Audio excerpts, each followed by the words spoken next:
नमस्कार सांग मैंने जय जगन्नाथ। आज गोटे नुआ ब्लॉग को मुझे स्वागत करुच्ची। तो जानते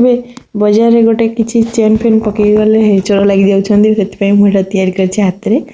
आ मो हाथ में गुंथी देती केमती लगुच देखो झील मोर ये रेडी हो गला स्कूल जीव बोली से तार खाଇବା पीवा सब सारीदेला तार स्कूल जीव जे तार सब कम ही करा पड़ो से गाधे देवी आउ गाधेबार हेल्प करा पड़ो ड्रेस पिंधेदेवी खुआईदेवी से एबे भी हाथ में खाई पारुनी खुआवा पड़ो मोर सब कम सारी पाक जावाक पड़े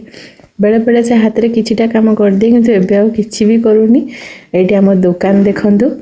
आम दुकान में भी सबू जिनस अवेलेबल अच्छी अल्प अल्प अच्छी किंतु सबू जिनस प्राय अच्छी।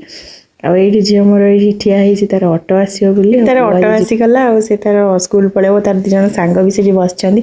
आ पुओ तो जापारुनी तार नाक टी चोक हो ठंडा बहुत जोरे से स्कूल जाऊनी आईटी ऑटो से पलैला आमर ए घर सब कम पड़ी सब कम सारी ये खाया मैंने आज बुधवार से उष्ण भात सहित माछ तरकारी से तो माछ तरकारी खाती से पखाड़ भात आलू चकड़ी खाऊँ आलू पियाज मिक्सचर रो सांग मैंने जय जगन्नाथ।